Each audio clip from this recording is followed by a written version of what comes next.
In the year 2147, humanity had reached heights no one could have imagined. The Galactic Council, a group of Earth's smartest leaders, guided the planet into an era of peace and progress. Among them was Daniel Carter, a scientist whose inventions had changed lives. He worked closely with Emma Lewis, a diplomat who believed in unity and fairness. Together, they were part of a team that kept Earth safe and prosperous. For years, the Council worked hard to build alliances with alien races across the galaxy. These partnerships brought new technologies and resources to Earth. People celebrated their leaders, trusting them completely. But beneath the surface, something dark was growing. Rumors began to spread about secret deals between the Council and a mysterious alien race called the Valith. These aliens promised advanced tools and knowledge, but wanted parts of Earth in return. Most people ignored the whispers, thinking it was just paranoia. But Daniel wasn't so sure. One evening, while working late in his lab, Daniel stumbled upon something disturbing. Hidden deep in the Council's files were encrypted documents.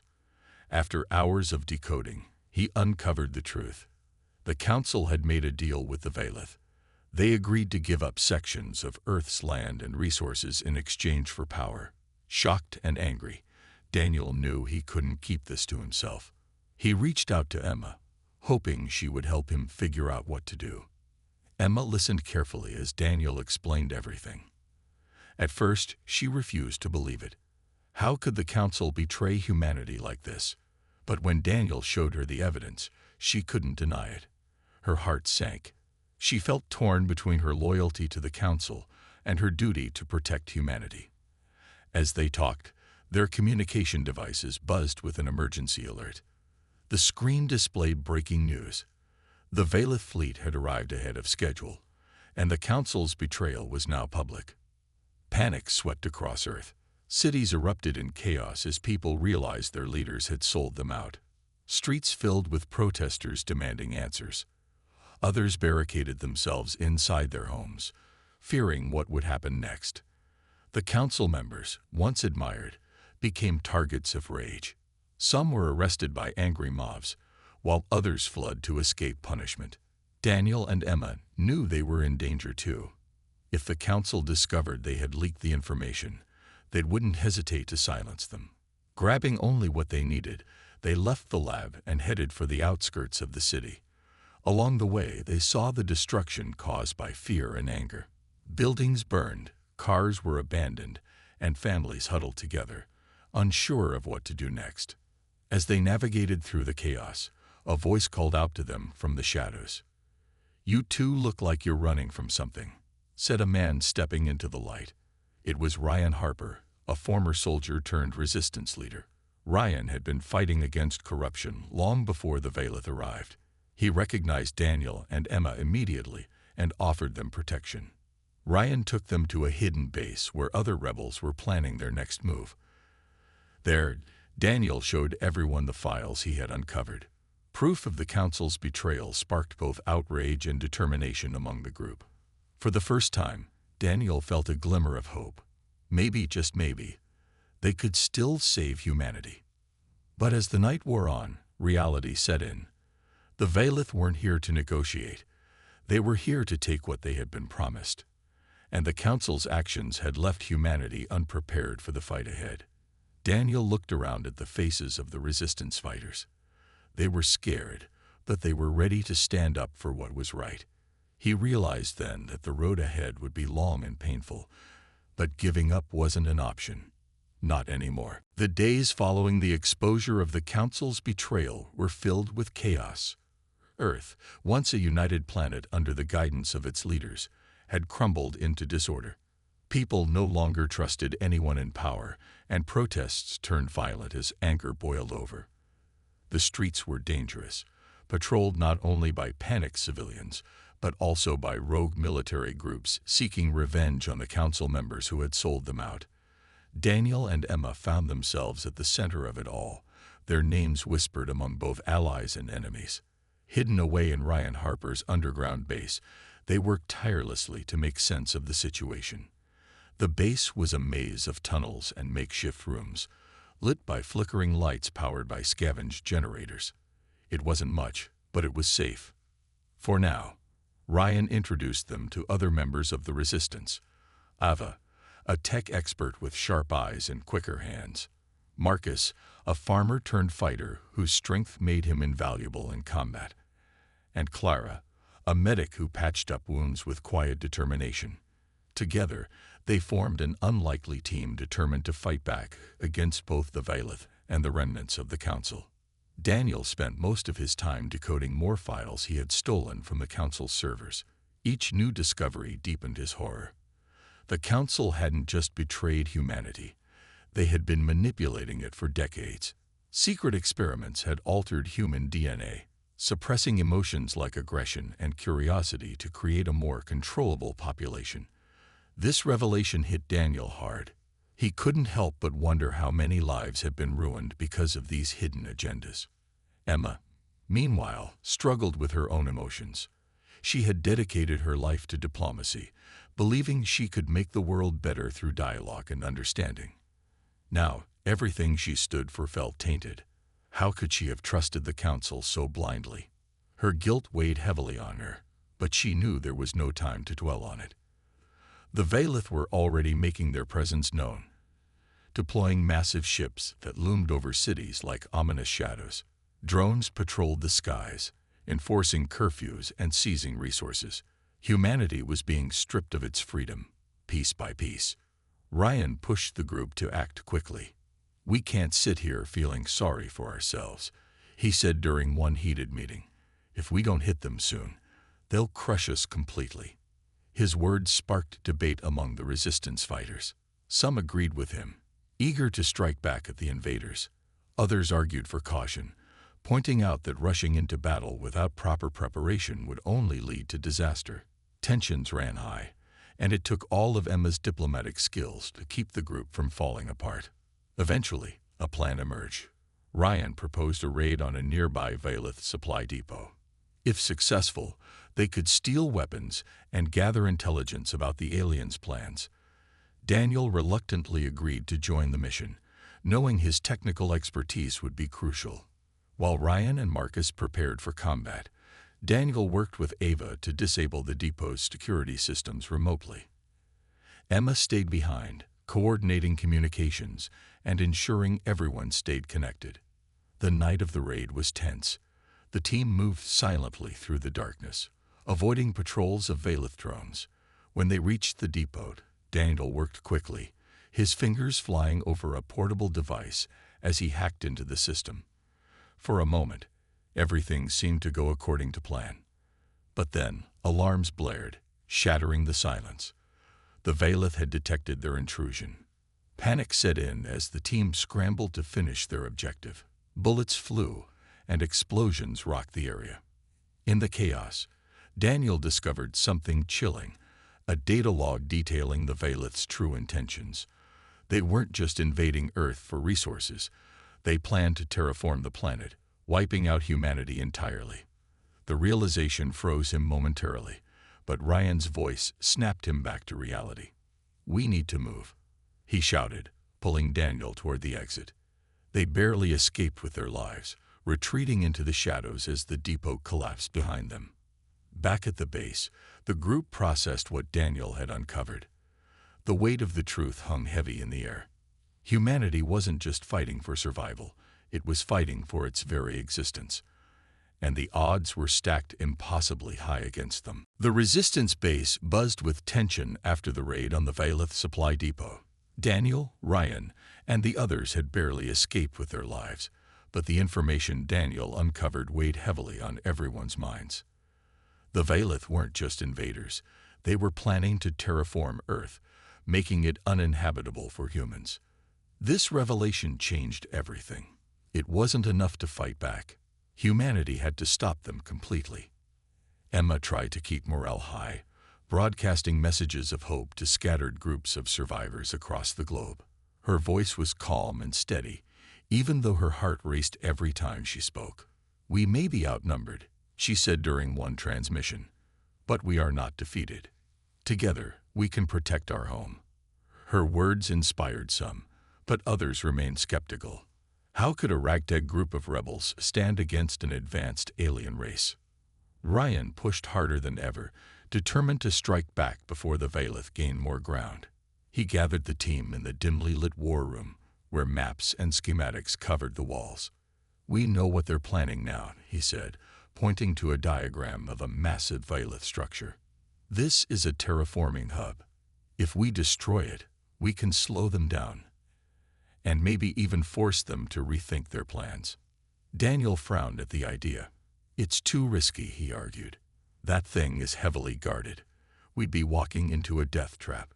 But Ryan shook his head. "Every choice we make is risky. Sitting here isn't going to save anyone. Are you with us or not?" The debate went on late into the night, with voices rising and tempers flaring.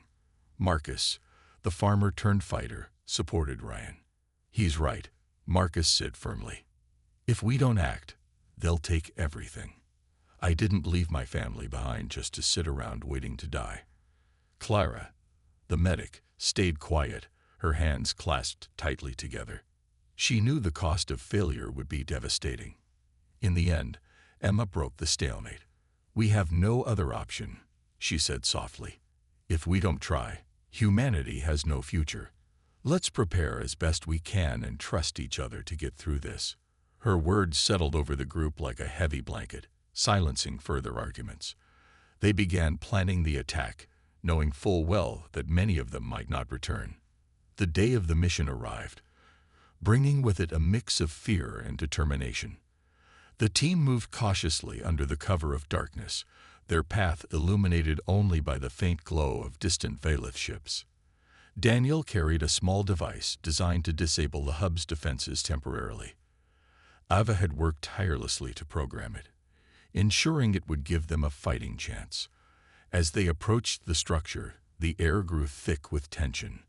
When they reached the outer perimeter, Daniel crouched behind a rock, typing furiously on his device. Sweat dripped down his face as he waited for the signal to turn green. Finally, it blinked, and he whispered, "Go." The team sprang into action, rushing toward the entrance while Valith drones whirred overhead. Inside, the corridors were eerily silent, lined with pulsating blue lights that cast strange shadows on the walls. They moved quickly, avoiding patrols until they reached the core chamber. There, towering machines hummed with energy, their purpose clear: to reshape Earth's atmosphere. Daniel planted explosives carefully, setting timers to ensure they had enough time to escape. But as they prepared to leave, disaster struck. A squad of Valith soldiers appeared, cutting off their exit. Ryan stepped forward, raising his weapon. "Get out of here," he shouted, firing to create a diversion. The rest of the team hesitated, torn between loyalty and survival. "Go," Ryan yelled again, his voice filled with urgency. Reluctantly, they obeyed, leaving him behind to hold off the enemy. As they ran, explosions echoed behind them, shaking the ground beneath their feet. Tears streamed down Emma's face as she realized Ryan had sacrificed himself to ensure their success. Back at the base, grief hung heavy in the air. Though they had destroyed the hub, the victory felt hollow without Ryan. Yet his bravery reminded them why they fought: for a future where humanity could thrive once more. The loss of Ryan Harper hit the resistance hard. His sacrifice at the Valith terraforming hub had saved the team, but it left a gaping hole in their ranks. The base felt quieter, heavier, as if the walls themselves carried the weight of his absence. Daniel and Emma struggled to focus, haunted by memories of Ryan's final moments. Yet there was no time to grieve. The Valith showed no mercy, and their attacks on human settlements grew more frequent and brutal. Tensions within the resistance began to rise. Without Ryan's steady leadership, disagreements flared over how to proceed. Some members wanted to continue fighting aggressively, launching bold strikes against the invaders.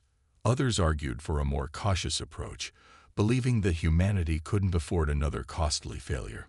Marcus, still reeling from the loss of his friend, became increasingly vocal about taking immediate action. "We can't wait around while they destroy us," he snapped during one heated meeting. Ryan gave his life so we could keep pushing forward. Clara, usually quiet, spoke up in response. And what happens if we rush in again? More people will die. For nothing. We need a plan, not blind anger. Her words silenced the room, but the tension remained thick. Everyone felt the pressure, knowing that every decision could mean life or death for thousands of innocent people. Emma tried to mediate, reminding the group of their shared goal, survival. She urged them to focus on what united them rather than what divided them. Ryan believed in this fight, she said softly. He wouldn't want us tearing each other apart. Let's honor him by working together. Her plea calmed the group temporarily, but fractures lingered beneath the surface. Amidst the chaos, remnants of the Galactic Council resurfaced. A small faction, led by former council member Patricia Wells, reached out to the resistance with an offer. They claimed to have insider knowledge about the Valeth and promised to help negotiate peace. Patricia insisted that humanity needed all allies, even those who had made mistakes in the past. Daniel was furious when he heard the proposal.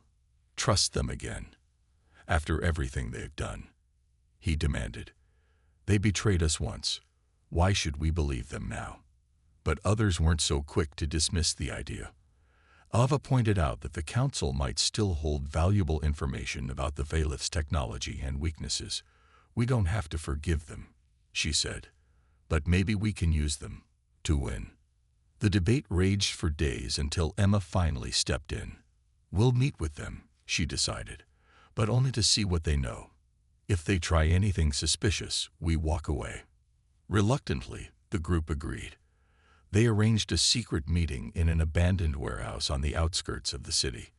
When the day came, the resistance entered cautiously, weapons ready. Patricia and two other former council members waited inside, their faces pale but determined. Patricia explained that the council had been desperate when they struck the deal with the Valeth. We thought it was the only way to ensure humanity's survival, she admitted. But we were wrong. Now we want to make amends. Daniel listened skeptically, watching for any sign of deception. When Patricia handed over a data chip containing classified files about the Valeth, he hesitated before accepting it. Back at the base, Ava analyzed the information, her eyes widening as she read. The files revealed critical details about the aliens' communication systems and a potential weakness. Despite the breakthrough, trust remained fragile. The resistance knew they couldn't rely on the Council entirely. Still, the discovery reignited a flicker of hope. For the first time in weeks, the team felt like they had a real chance to turn the tide. But as they prepared their next move, questions lingered in everyone's minds. Could they truly work alongside those who had betrayed them? And would this newfound information be enough to save humanity, or simply delay its end? The resistance gathered in the dimly lit war room, the air thick with anticipation. Ava had finished analyzing the data chip provided by Patricia Wells and the remnants of the Council. The information was groundbreaking. It revealed a flaw in the Valeth communication network. If exploited, it could disable their entire command structure temporarily, giving humanity a critical advantage. But leveraging this weakness would require infiltrating the heavily guarded Valeth control center. Daniel stood at the head of the table, his face pale but resolute. "This is our best shot," he said, pointing to a holographic map of the alien stronghold. "If we can upload a virus into their system, we'll cripple their operations long enough to strike back." Emma nodded in agreement, though her hands trembled slightly as she gripped the edge of the table. She knew the risks involved, but also understood they had no other choice. Marcus leaned forward, his voice firm. "I'm in. We've come too far to back down now." Clara hesitated, her eyes scanning the faces around her. "It's dangerous," she said quietly. "But if it works, it might save us all." As plans took shape, Daniel insisted on leading the infiltration team himself. "I built the virus," he argued. "I'm the only one who can make sure it works." Emma refused to stay behind, determined to support him despite her lack of combat training.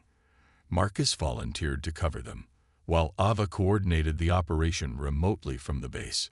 The night of the mission arrived, cold and silent. The team moved cautiously through the shadows, avoiding patrols of Valith drones. When they reached the perimeter of the control center, Daniel knelt to plant a device that would create a temporary blind spot in the alien sensors. His hands shook as he worked, sweat dripping down his forehead. Finally, the device blinked green, signaling success.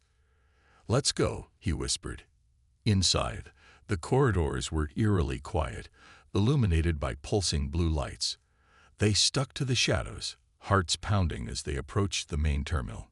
Daniel plugged a small drive into the console, his fingers flying over the keys as he uploaded the virus.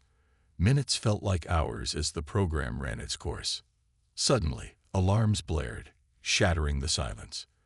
The team froze, realizing they'd been detected. "Move," Marcus shouted, pushing Emma toward the exit. He turned to face the incoming Valith soldiers, firing his weapon to hold them off. Bullets ricocheted off metallic walls as the invaders closed in. "Go!" Marcus yelled again, his voice filled with urgency. Daniel grabbed Emma's arm, pulling her away despite her protests. Tears streamed down her face as she realized Marcus wasn't coming with them. As they fled, explosions rocked the facility behind them, shaking the ground beneath their feet. Back at the base, the group processed what had happened. The virus had worked. The Valith communications network was down, leaving their forces disorganized and vulnerable. Yet the victory felt hollow without Marcus. Clara sat alone in a corner, staring at the floor, unable to speak. Daniel slumped against a wall, guilt weighing heavily on him. Emma broke the silence. "We have to keep going," she said softly. "Marcus gave his life for this. We owe it to him, and to everyone else, to finish what we started." Her words stirred something in the group. Though grief lingered, they found strength in each other, knowing the fight wasn't over yet.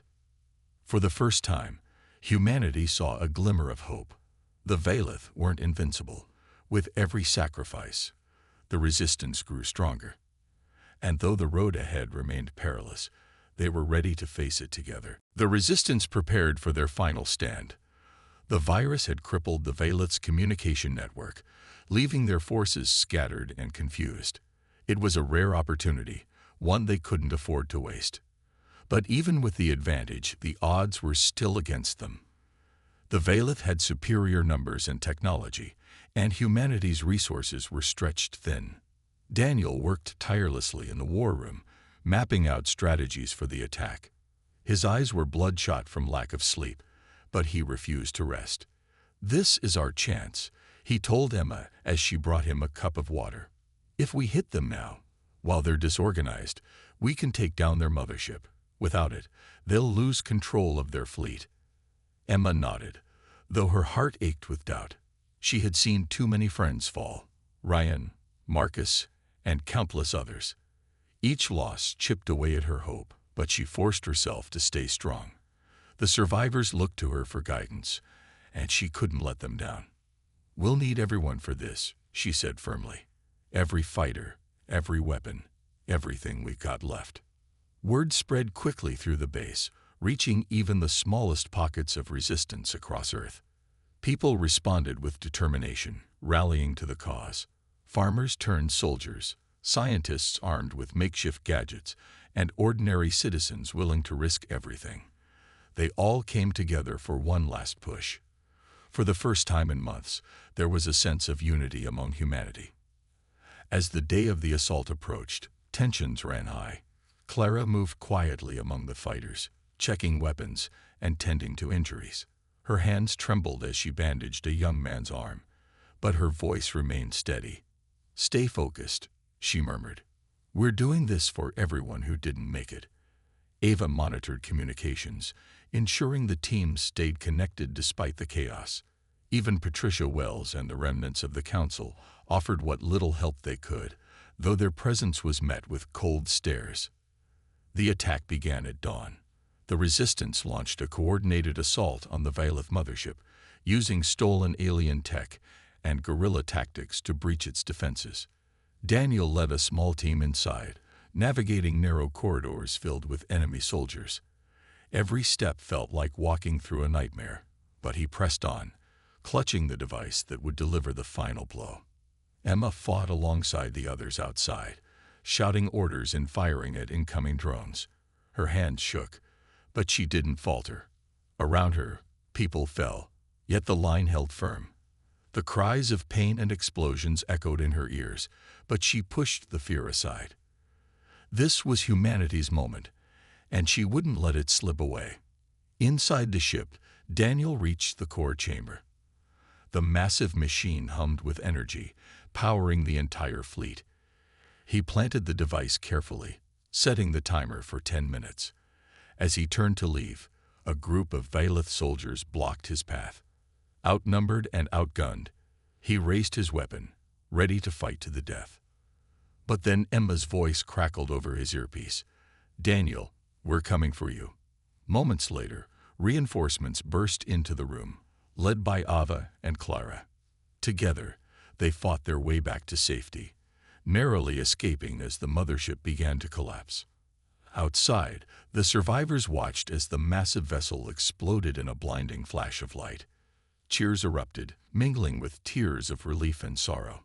They had won, but the cost was staggering. Too many lives had been lost, and Earth was scared beyond recognition. As the dust settled, Emma turned to Daniel. "It's over," she whispered, "but rebuilding.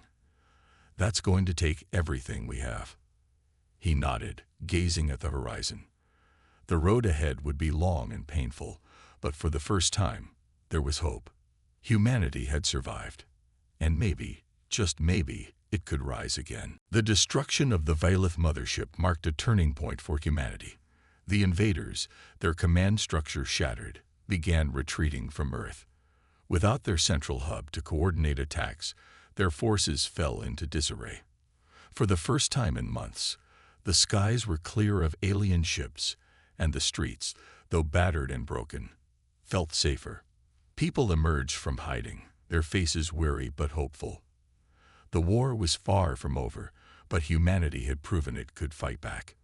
In the days that followed, the resistance worked tirelessly to stabilize what remained of Earth.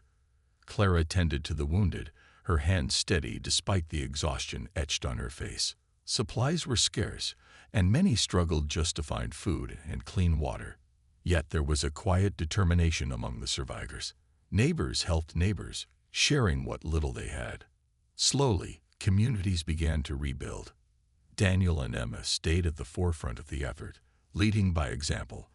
They traveled to different regions, meeting with local leaders and coordinating recovery efforts. Daniel used his knowledge of technology to repair damaged infrastructure, while Emma focused on restoring trust, something that had been shattered long before the Vailith arrived. "We've been betrayed too many times," she told a group of survivors during one meeting. "But we can't let fear divide us anymore. We're stronger together." Patricia Wells and the remnants of the council tried to reassert authority, claiming they had changed and wanted to help rebuild. Their pleas fell on deaf ears. Few trusted them after their role in the betrayal, and their attempts to regain power only fueled resentment. Instead, new leaders rose from the ashes, ordinary people who had fought alongside the resistance. A council of representatives was formed, built on transparency and accountability. It wasn't perfect, but it was a start. As weeks turned into months, humanity began to heal. Fields once scorched by alien weapons showed signs of life again, crops sprouting through the ashes. Children played in the streets, laughter returning to places where silence had reigned for so long. But the scars of the war lingered. Memorials were erected to honor those who had given their lives. Ryan, Marcus, and countless others. Their sacrifices were not forgotten. One evening, Daniel and Emma stood on a hill overlooking the ruins of a city. The sun dipped below the horizon, painting the sky in hues of orange and pink. "Do you think we'll ever fully recover?" Emma asked, her voice soft. Daniel hesitated before answering. "It'll take time, maybe generations, but we're still here. That's something." He looked at her, his expression thoughtful. "We learned a lot from this, about trust, about leadership, about ourselves. If we remember those lessons, maybe we can build something better." Emma nodded, gazing at the stars. The galaxy beyond Earth remained vast and uncertain, filled with both wonder and danger. Humanity had faced extinction and survived, but the road ahead would be challenging. New alliances would need to be forged, and old wounds would have to heal. Yet, as she stood there with Daniel, surrounded by the hum of rebuilding, she felt a spark of hope. For the first time in years, humanity faced the future not with fear, but with courage. The mistakes of the past served as reminders of what not to repeat. The Council's betrayal had nearly destroyed them, but it had also taught them resilience. Together, they had risen from the ashes, proving that even in the darkest moments, light could still shine through. And as the stars twinkled above, Emma whispered, "We'll be okay."